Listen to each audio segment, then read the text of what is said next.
I have become interested in constructing little pocket gardens in my overgrowing backyard permaculture design.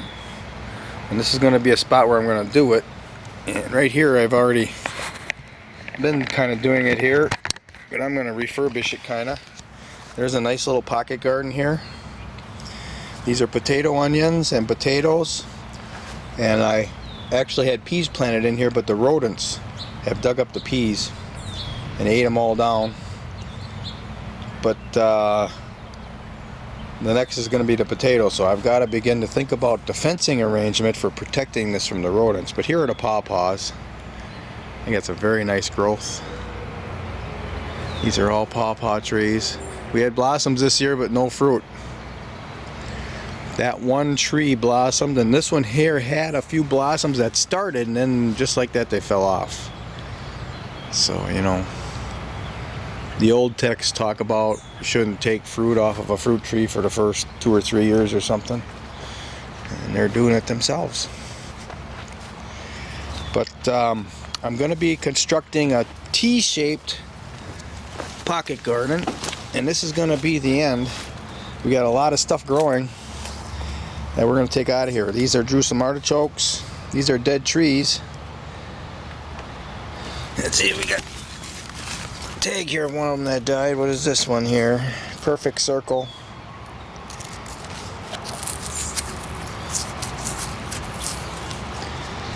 Brandy, it must have been an apple tree.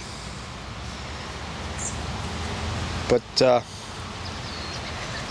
it's going to be going all the way along from maybe another 2 feet from where I'm standing. So let's say this is 3 feet, 6, 9, 12, 15, 18, 21, 24, maybe 27, maybe 30 feet by 8 or 10 feet on the T. And then we're going to include this little area here.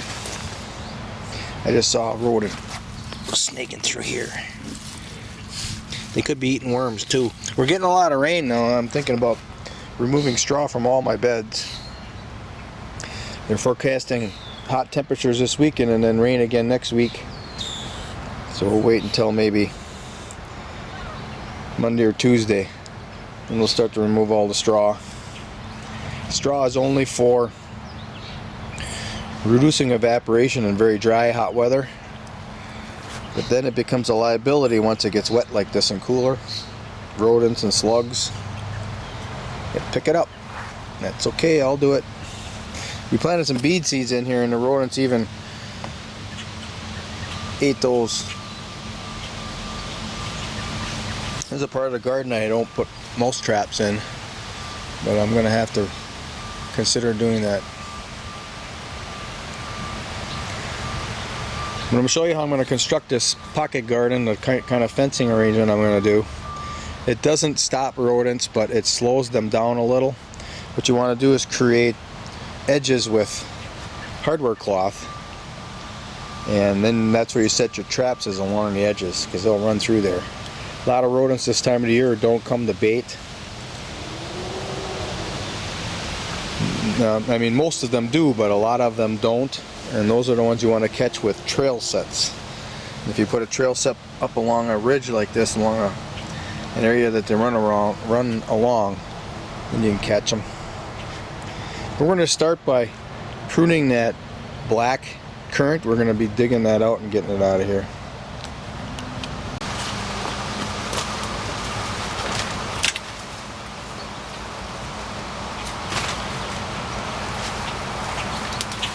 These are stinging nettle.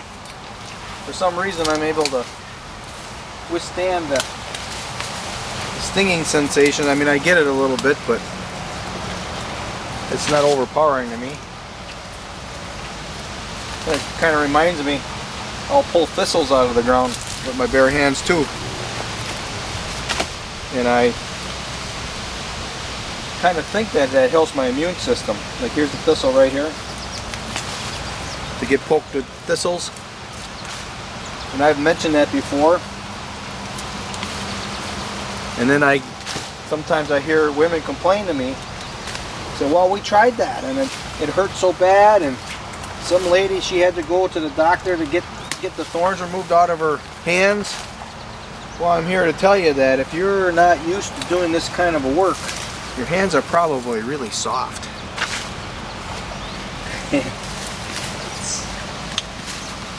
Probably will stick in you. This one right here. I'm pulling them out. So another good thing that I'm going to do here, all this material is going to go into another ferment tank. And I'm going to ferment all this for next year's compost heap.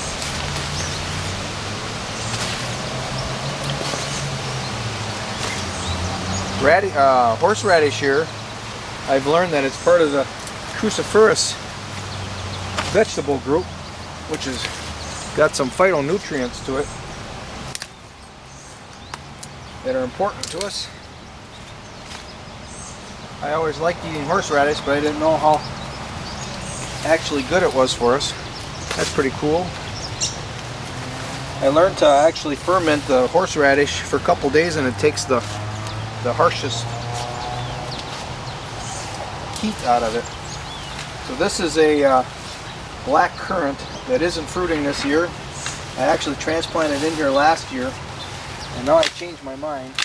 I'm going to make this into an annual garden. And of course, this is the farthest away from the property, from my house on the property. The back of the property is just here, 20-30 feet. So I'll be planting crops that don't require as much attention.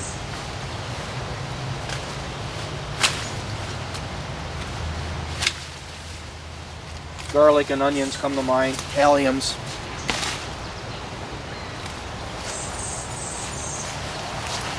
I have a lot of black currant, so it doesn't matter if this thing makes it or not, but I'm just going to transplant it into the pawpaw patch. And the horseradish I'm going to let grow.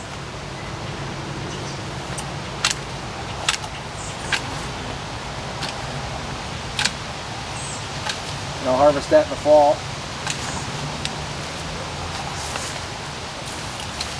For winter eating.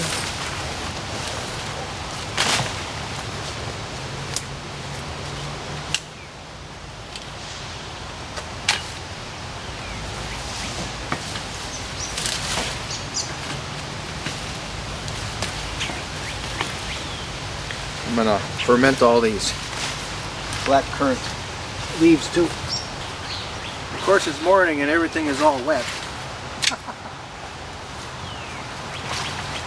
But I got things to do this afternoon, today, later this morning, and today. I gotta get this going.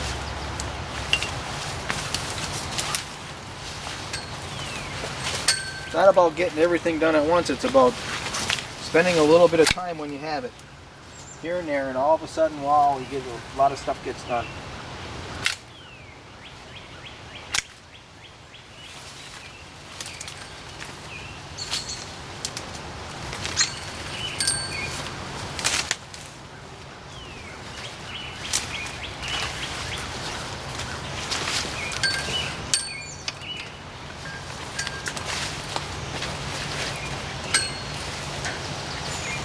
All right.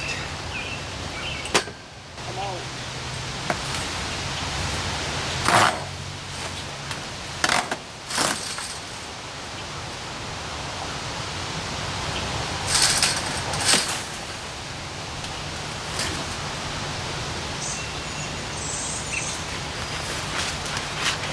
Lots of greens. Nice part about this is I'm going to be using those greens for compost next year. I'm doing two things at once here. I'm cleaning this area up for future production. I'm going to utilize the nutrients in all of these wild plants. I guess we can harvest those horseradish leaves too for the compost. They'll regrow.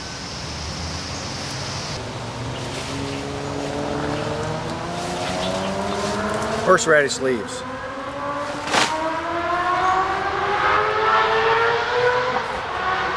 got us a speeder.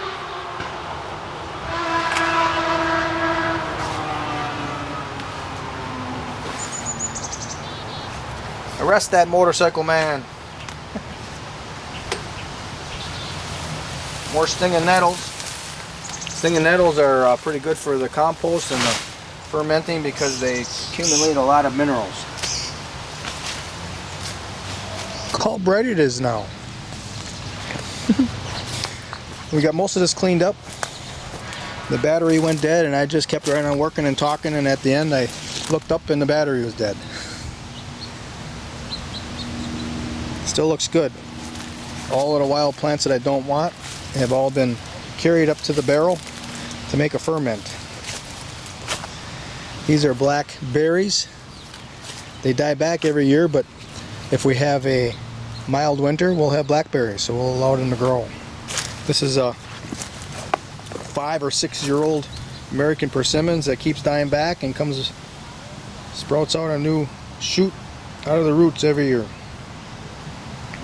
One of these days, one of these winters, it'll make it through and get a good established roots, and then it won't die back anymore. That's what I expect because it's happened before, but you never know. And here is about a third of barrel's worth from the wild plants that I picked out of that area where I'm going to form a new pocket garden.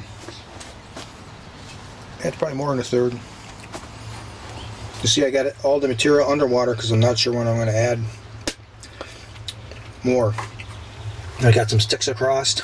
My barrel bricks are on the sticks. Keep it underwater. And you can see this is the one I built 2 days ago. It's under pressure now and it's leaking water. It's building pressure. It's working.